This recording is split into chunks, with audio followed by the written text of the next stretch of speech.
Good morning to everybody. Uh,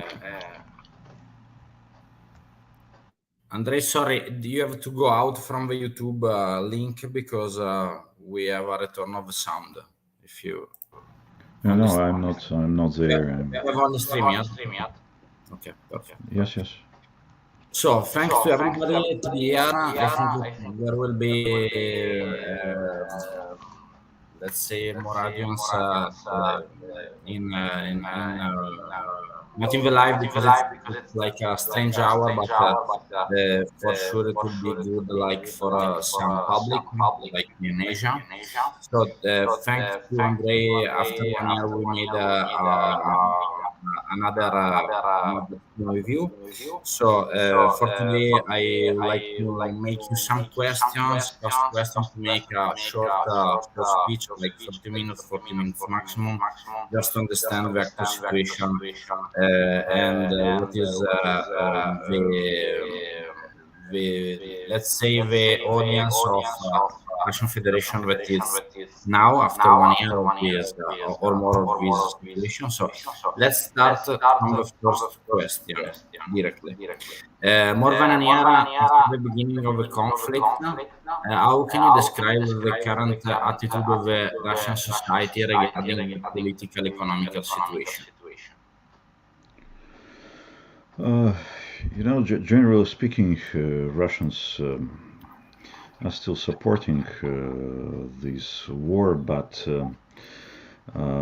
we can't generalize totally what kind of support is it, because man in the middle who is passively supporting the special operation, he's the main player in this field. These people can change their mind in a situation when, I don't know, government could change the essence of the regime, turning to democracy. The same passive conformists, they will accept any kind of new decisions by the government. But people who are for the total war, people who are strongly anti-Western, anti-Ukrainian, they became more vocal since the beginning of the special operation. They became more visible. Sociologists, my colleagues, they say that there are around 15% of the population, people of this kind, who are very aggressive, who are conformist, but active conformists, not passive conformists. Nearly the same figure, which is stable for many years, 15-20% of the population who are supporting Western values, who are pro-democratic, anti-Putinist, etc., etc.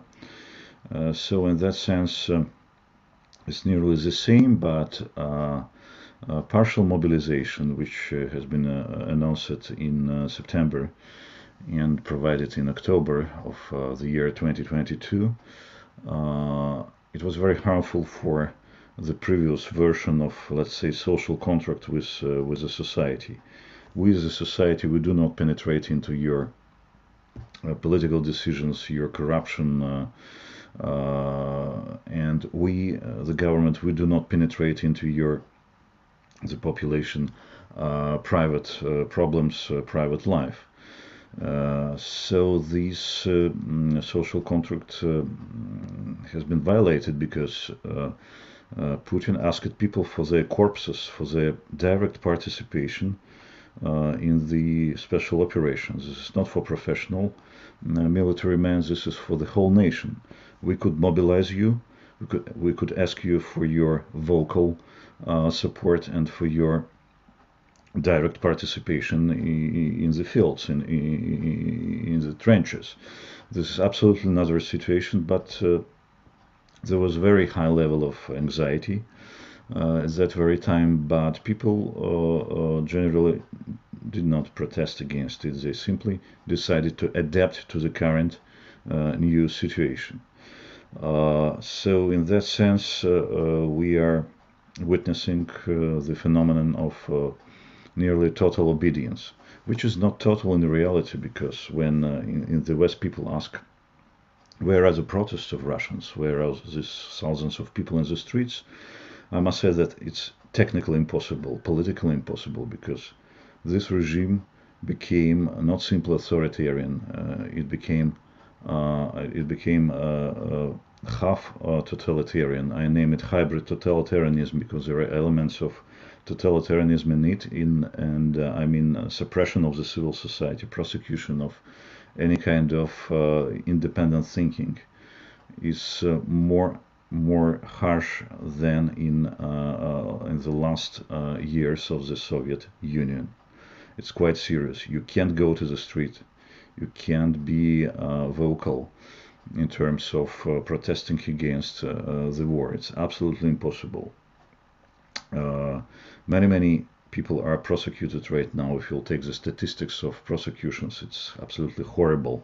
Any person who is mildly against the special operation could be prosecuted on the ground of discreditation of the army, could be prosecuted according to the administrative law, according to the criminal law, in a chaotic way, but believe me, it's quite serious in that sense. So the legislation, authoritarian legislation or totalitarian legislation, is coming all the time. There are a lot of initiatives from deputies of the parliament, deputies of regional parliaments, and one of the main victims of this process are people who are labeled as foreign agents. For instance, I'm officially a foreign agent. And this label is totally poisoning for me because I can't find, for instance, a job here in Russia, in universities or in think tanks or in newspapers, because it's impossible. I'm labeled. I'm pariah in this society with, let's say, a yellow star. I can only have my job somewhere abroad, just like I'm working right now with the Carnegie Endowment for International Peace. So this is, yes, maybe one more point. People who have got accustomed to the situation and who accepted the rules of the regime, they begin to behave not simply passively but actively as well. Because of that, we are witnessing a small but significant and visible wave of denunciations. People denunciate their neighbors. It's not so. You can't be extremely loud, for instance, in cafes, because it's quite dangerous. Any neighboring person can write denunciation on you and can call police, and you could be kind of prosecuted as a person who discredited the army in a private talks. This is also something new. And it looks like, I don't know, Stalinist era. If we can compare it with something, it could be reasonable to compare this time with last years of Stalinist era, like the end of 1940s, the beginning of 1950s, with permanent paranoia of authorities, with so-called ruthless cosmopolitans, which are equal to today's foreign agents like this. Let me put another question. Okay. Has there been a change of strategy by the official Russian propaganda compared to the 2022 in the analysis of this conflict, in respect of the last year? Yes, it was for sure, because this year was full of different events, different military successes, military failures. The government tried to find proper words to justify this horror, because for the majority of Russian population, this is a permanent nervous breakdown. Even for people who are supporting the actions of the government, it's totally unpleasant. Not to mention the economic situation, which is more or less good, but people think about the future, about future inflation, future problems with deficit of different goods, etc., etc. So what is new? This is not simply the war with Nazi regime of Zelensky. This is war with the West. The West attacked us, and we are defending. We are liberating our previous imperial territories, which are totally Russian. And we are fighting not with Ukrainians who are simply the tool in the hands of Uncle Sam or somebody else, Like this, our main enemies are NATO, United States, European Union, Europe as such, and people who were attacking us during centuries since Napoleonic Wars. And this is the same war as it was in World War II. When Hitler attacked us, it was not simply Hitler who attacked us, the whole West attacked us. Nobody remembers about our allies like the same Anglo-Saxons, I mean United States and Great Britain. So this war is a kind of a continuation of the Great Patriotic War. Our new heroes are the inheritors of our greatness, our glory of the Great Patriotic War in 1945. So this is something new. This is total lie, absolute lie. But propaganda is extremely active. I can't remember any period in even in Soviet times when the propaganda could be so active and so cunning, so direct in their messages to the population. So this is something new. We are at war with the West, and you know what is important psychologically, politically. In recent years, who was this term we? We were the simple people, simple average citizens.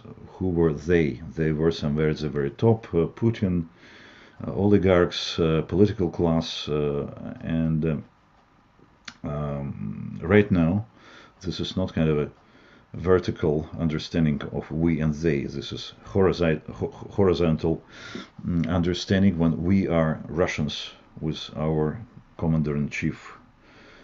Maybe we are in a besieged fortress, but we must feel kind of a Stockholm syndrome toward our commander-in-chief.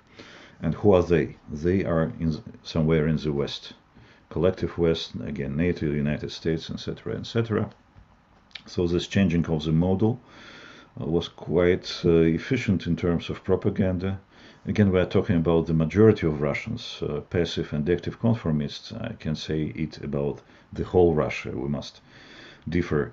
Putin's regime, Putin's supporters, and normal Western-oriented citizens of Russia, who are still citizens of Russia. Some of them are abroad, some of them are still here in Russia.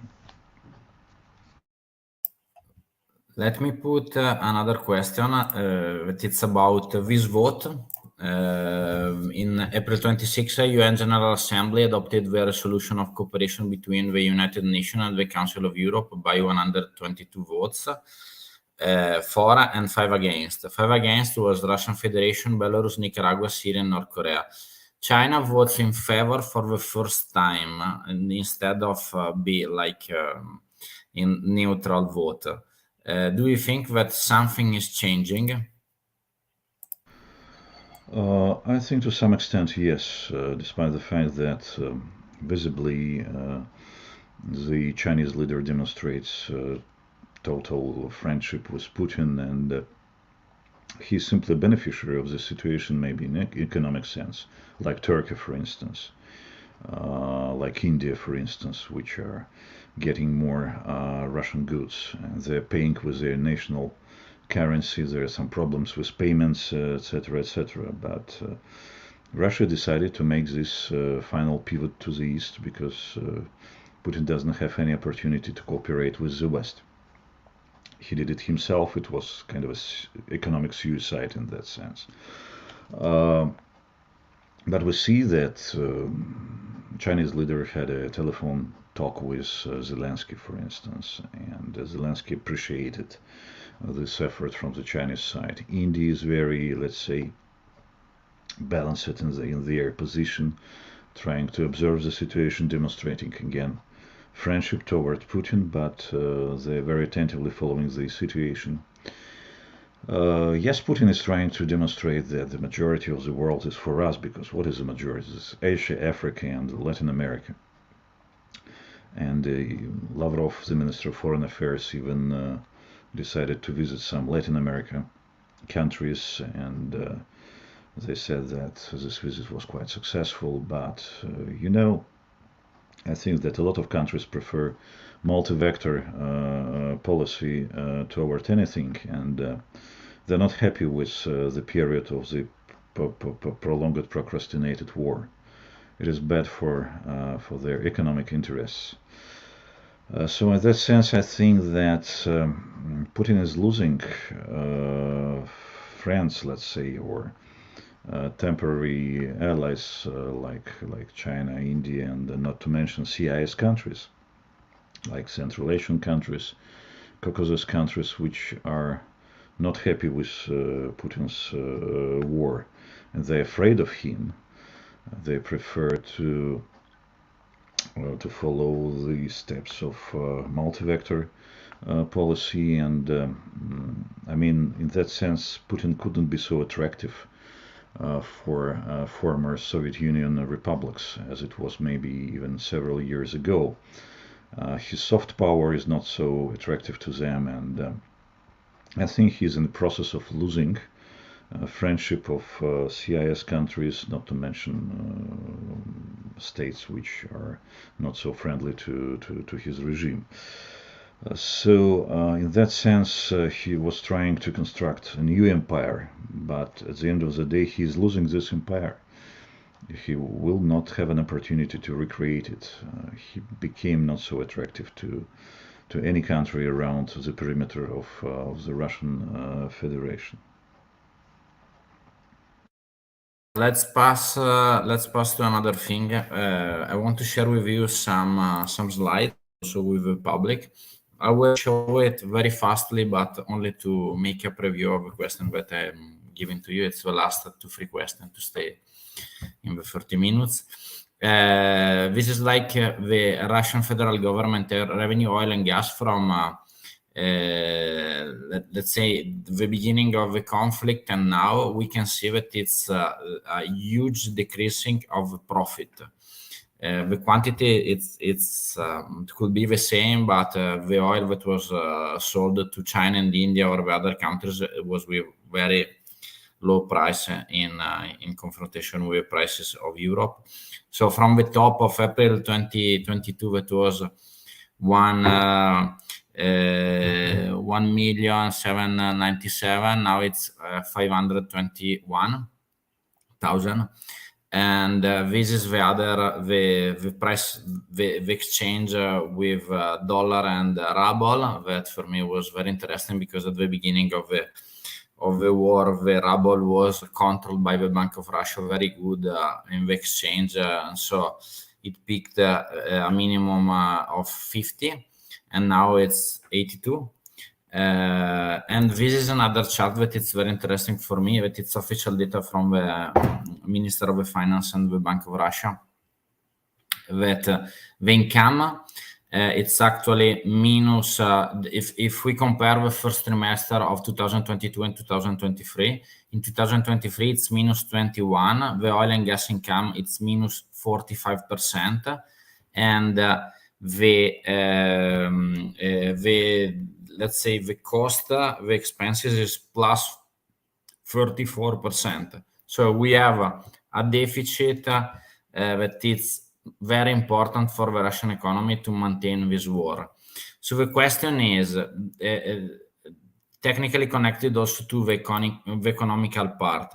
What can be the exit strategy for the Russian establishment from the Ukrainian conflict in the event of a stalemate of defeat or defeat on the ground, in your opinion? First of all, your graphics and tablets are quite illustrative, and they're very good, because Putin is losing money for sure. He was shooting his own legs, feet, hands, etc., etc., refusing from export to the West, refusing from cooperation with the West. It's not so easy to change the economic policy. This is not the case for 1 year.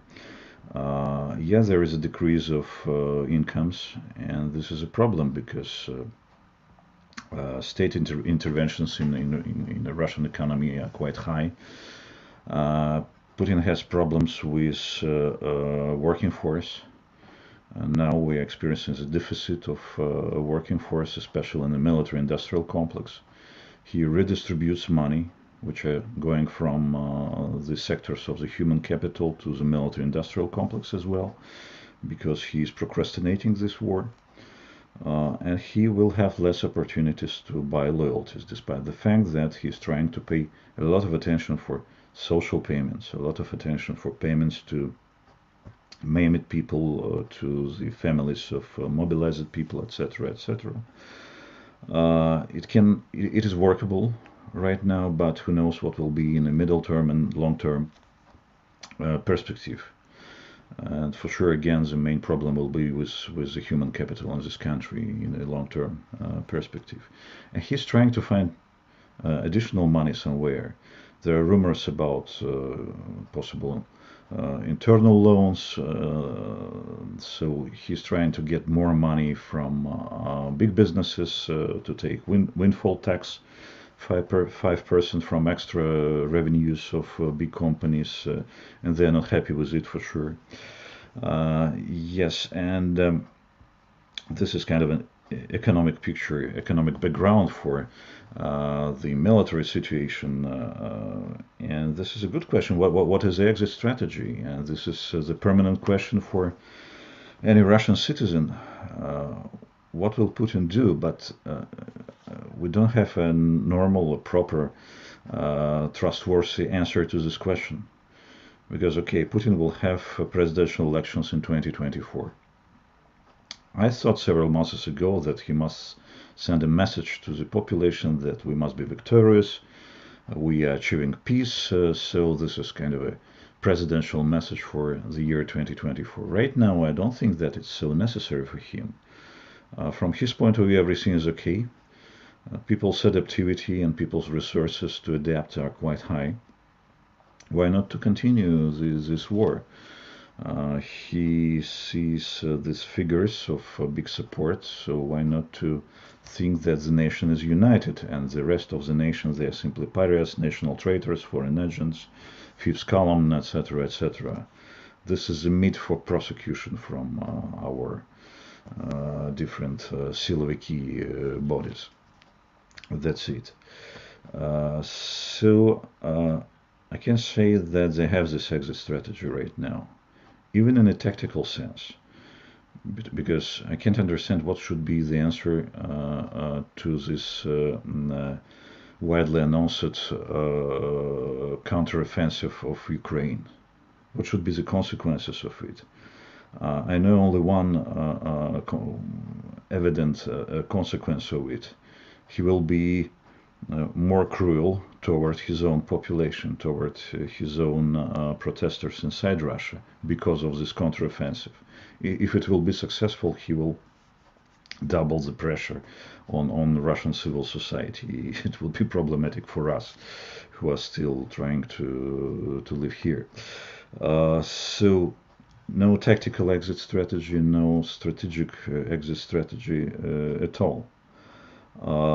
I think they will behave according to the current situation in May and June, and we can hardly predict anything, even in a horizon of 1 month, 2 months, 3 months, not to mention the year.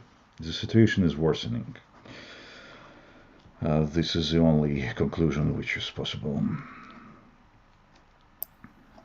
Okay, if I can only add something to what you said, that was very interesting in the chart that I was trying to find with official data online.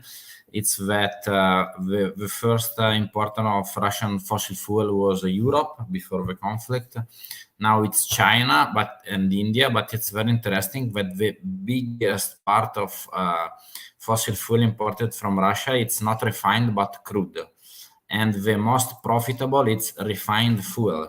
So it's very big problem for the Russian economy, because for the public, just to know the profit, it's to sell refined diesel and benzene, gasoline, not to sell oil. And Russian is selling crude oil to China and India because they have their own refinery and they don't want refined products, because they want to make their own refined product on their soil and make gain. Another thing that I want to show you, leaving to the final two questions and close it. This is very interesting, that it's about the Russian and Ukrainian gains during this conflict, and we can see that the Russian gains were about 16% of the total soil of Ukraine, but it was mainly in the first part, part of the war. If we look at the gray bars, it's very small. Another thing that it's interesting, we are talking about this counteroffensive from many months, but nothing is happening yet. There is a lot of rumors about it, what could happen, about Melitopol, about Crimea. There is a lot of graph, a lot of rumors on it. My position, it's very clear that I hope that something could happen for, let's say, some ending of the war with a negotiation or treaty or whatever, but I know that it's very difficult or impossible. So let's see what will happen, because I have friends both parts in Russia and Ukraine, and for me it's senseless to have young people that it's dying on the front in 2022, 2023 still on the war for, I don't know. So, final two questions for you. The first is this one. Do you think that after the end of this conflict, it will be possible to return of dialogue between the European bloc and the Russian Federation, both politically and economically? That's a very good question, natural question, but we must understand how we can define what is the end of the conflict.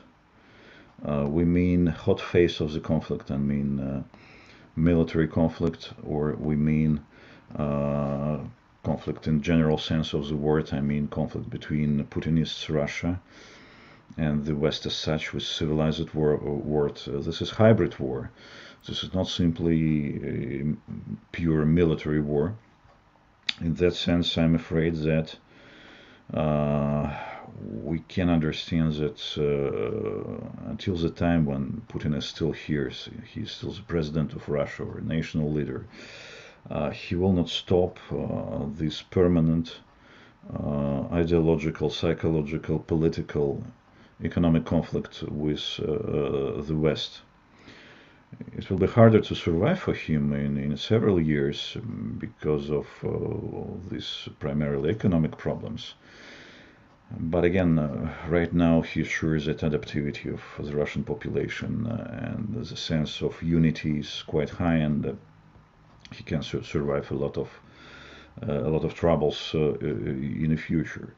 So we unfortunately, we have to wait to the end of Putin era. He could disappear, for instance, because of natural reasons or political reasons. Nobody knows how it will happen.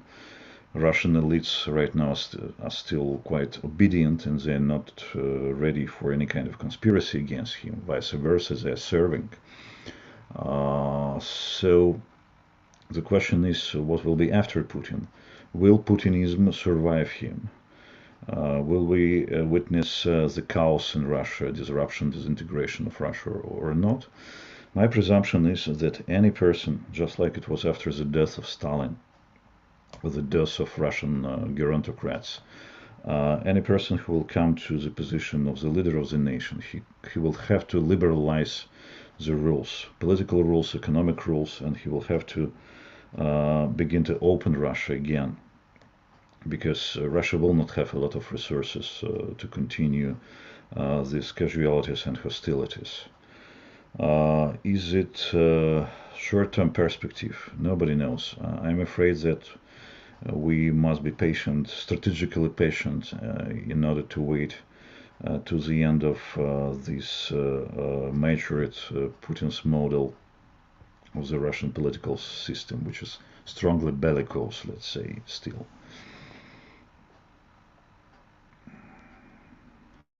If I can add what I wanted to say about economical cooperation, it's that if we look to let's say Soviet era pipes.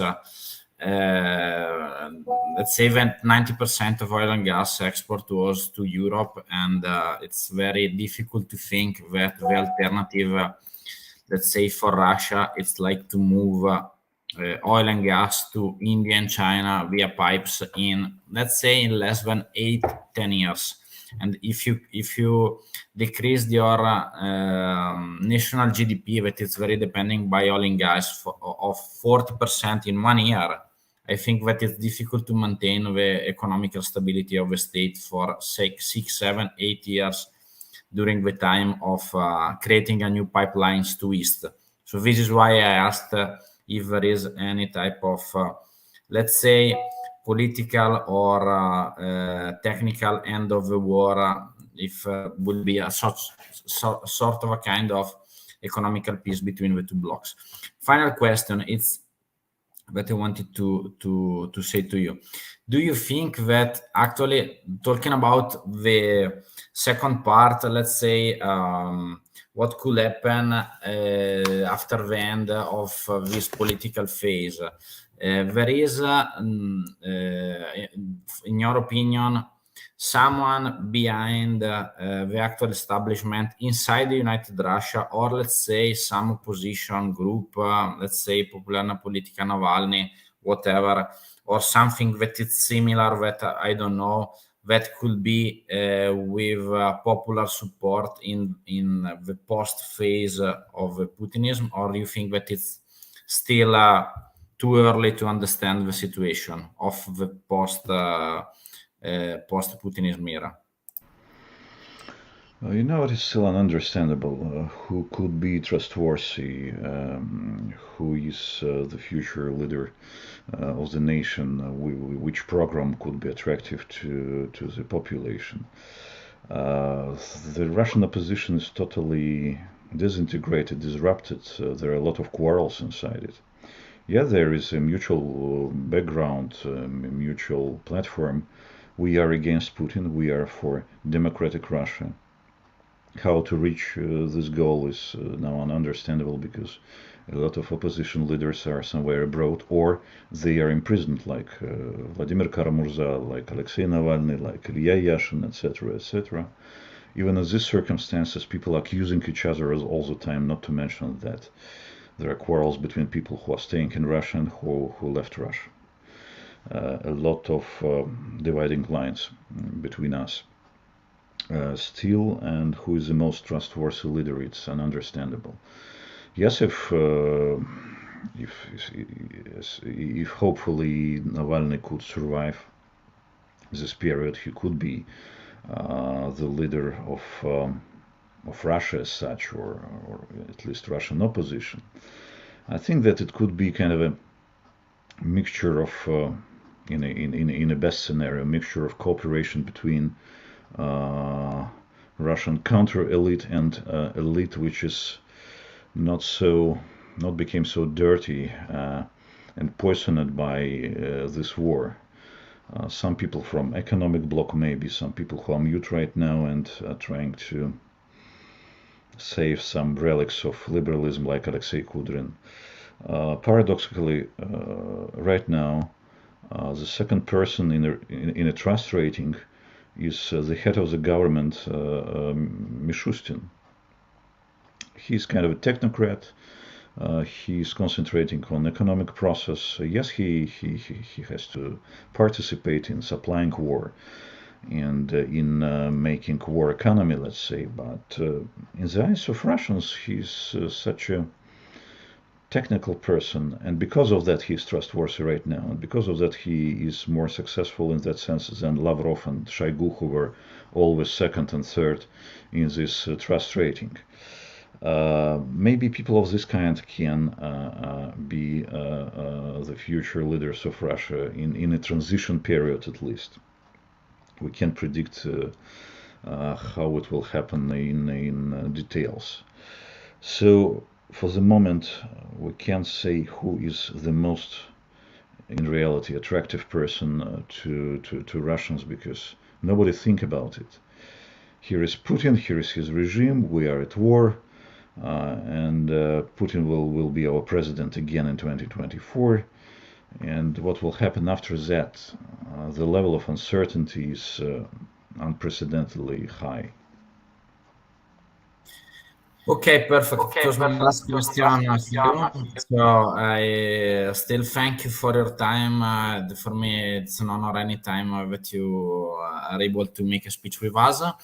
Today it was a fast one, so I hope that the public will appreciate it because it was more like a short version of long speeches, blah blah blah. So I'm trying to finalizing the organization of the geopolitical school in Italy, where I would be glad to invite also Andrei Kolesnikov in Italy in October. So I will let you know as soon as possible when I have all the data. I'm meeting the regional and national government soon to organize the patronage. Only for the people to understand, it will be a school that will be for free for the students. So it will be very interesting for the people from political parties, any type of parties, NGO, or people that is amateur in the sector, or students in political science. So it will be a great chance to mix the students with teachers and speakers from all over the world. And I'm sure that will be a good experience also for the speakers to have like a different point of view in the same time in an amazing place, which is Gaidar in Italy. So Andrei, still thank you. And another time for your speech, and hope to see you soon live. Thank you so much for your thought-provoking questions. Bye. Thank you so much.